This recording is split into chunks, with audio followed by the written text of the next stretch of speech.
It's beginning to look a lot like... I got pneumonia, but it's been a little bit too long since I recorded. I ran out of things on the first or the main or the second channel to actually edit and upload anymore, so I figured I need to record something, and what better than a yearly special, a yearly Christmas special for Kickstarter in the current year to really wrap up 2020 for a year which has been absolutely brilliant for everyone. This is going to be absolutely awful to edit because I'm going to have to edit out my coughs every 10 seconds, but we'll see what we can do. Now, Christmas is an interesting time on Kickstarter because it is a time when projects sort of slow down a bit, especially like the big projects, and you instead see an influx of smaller little projects, and a lot of them are pretty decent, including like some Christmas-themed ones. There's usually some decent figurines that are getting sold on Kickstarter around this time. You know, some trading card stuff, some music stuff that's pretty much alright.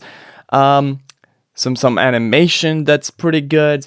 But there is also a slight influx of projects from people who decided, I can put something out, and maybe in the spirit of giving, someone's gonna give me like $1,000.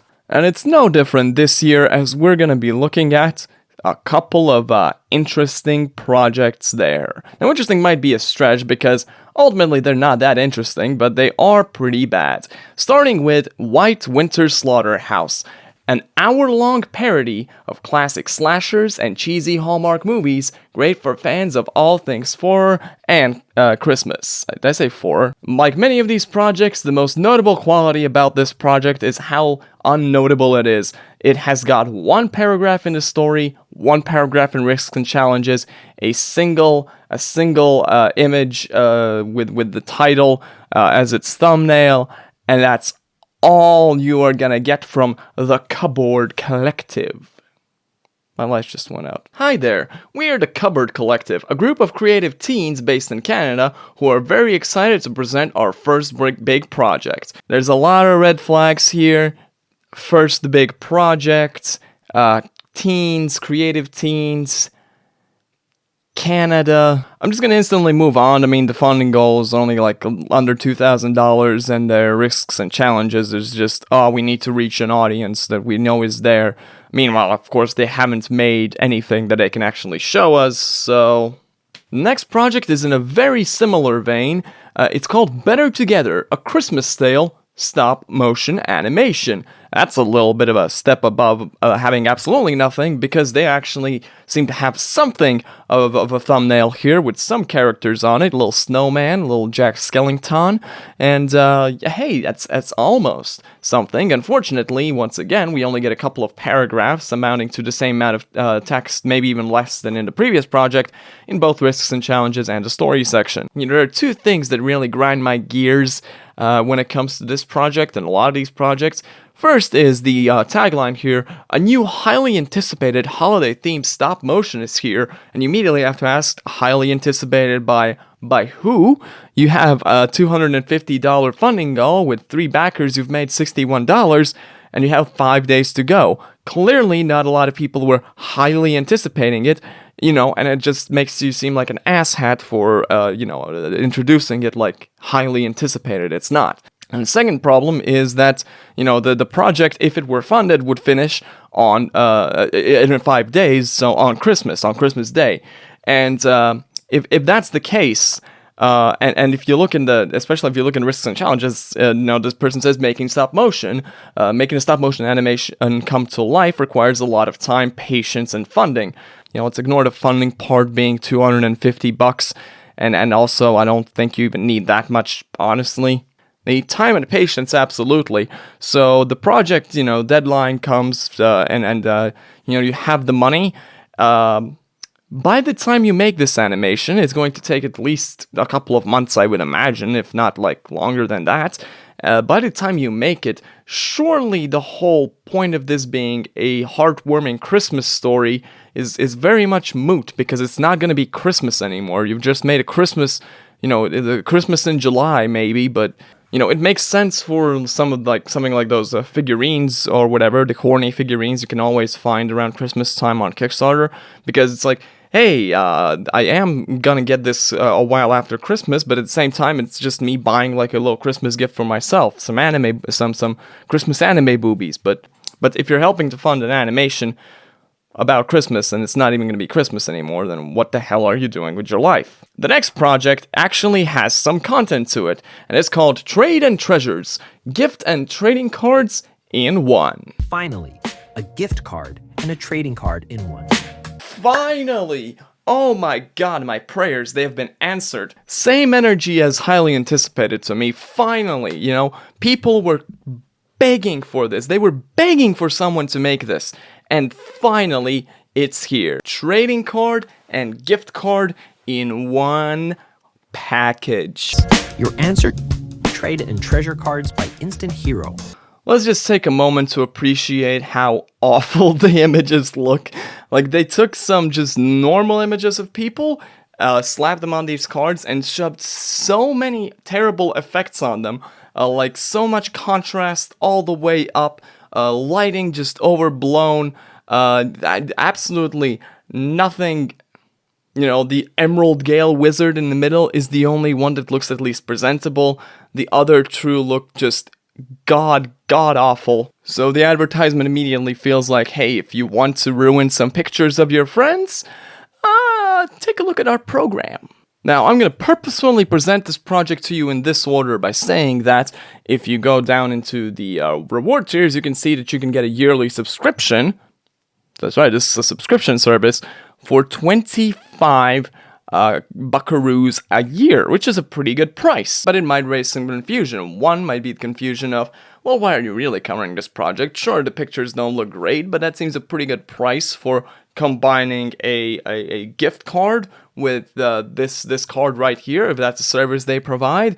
They give you this card and it actually works, then it's not the worst thing in the world. But the reason that it is a subscription service is that they don't do that. They don't make the cards and give them to you. What you do is you go in their app, you put this picture in the app, it generates this little Pokemon card essentially, because Pokemon card generators have existed for free on the internet so long that's back in the 2000s, it became a terrible meme format. Well, I'm just gonna go through the step-by-step guide down here. Step 1 is to get a gift card. You need to get that gift card yourself, buy it in person somewhere, from someplace. Then, number 2, you need to find a printer. Any color printer will work at your home, the library, or your friends. Which immediately gives me the wonderful mental image of doing this at the place of the person who's receiving this gift card. Step 3 is generate your trade and treasure, meaning you go in there and you put together this awful looking card. And step 4 is cut and glue. Cut out the printed trading card along the yellow edge and glue it on top of the gift card. I kind of feel the need to point out that nowhere on this project page will you find an IRL image of someone who has made this card. And I will also point out that in the cut and glue picture, you see a glue stick.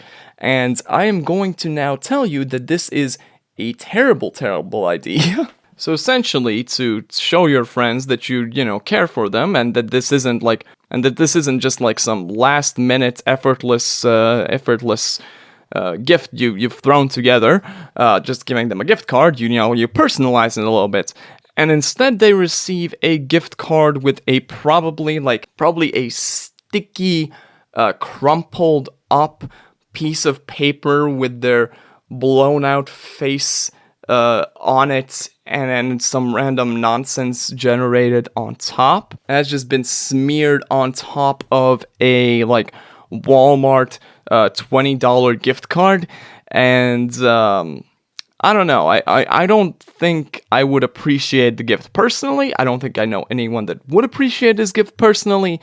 It seems like an awful idea, but it also seems like an awful idea that a couple of people will actually buy into. It's just that it's not going to be happening, it's not going to be funded on Kickstarter. They have 5 days to go, 3 backers, they still need $200 because There is absolutely no ground floor here. They've already made the app, and they have no overhead. You know, they have no work left to do. They've already made the program. So, also has the question of, well, why are you even on Kickstarter? It says something about it down in the project, but I don't care. The last project I want to mention is not explicitly a Christmas one, but if you really think about it, what is Christmas? Christmas is the holiday season and day where we all come together. We come together and have a good time, and we share kindness and we share gifts, and we do little nice things for each other. Not expecting anything in return, and I would say that it is the season of kindness, and I would also say it's the season of forgiveness.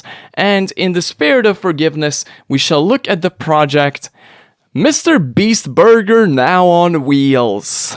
The video is a scrolling Mr. Beast Burger menu with some music playing in the background. And it appears to have been a screen recording off of YouTube or somewhere, because in the corner you can see that it still, for some reason, has closed captions which just say music and applause. It's got barely anything in the story section, and it's been so obviously AI generated. There are 4 paragraphs in this entire thing, 4 paragraphs, and these 4 paragraphs feature the lines, "The idea of a Mr. Beast food truck isn't just a business venture, it's a dream. The food truck will be more than just a place to eat, it will be a gathering spot. This isn't just about food, it's about inspiring others." So it's not just think X, it's also lofty thing Y. That's gonna do it for today's video. Kickstarter sucks. I guess, I wouldn't know. I haven't seen the movie or read the books. I just know that the books are some of the worst garbage ever, like, put to the written word. You know, if 1,000 monkeys with 1,000 typewriters slamming away wrote Ready Player One, they'd probably want to kill themselves.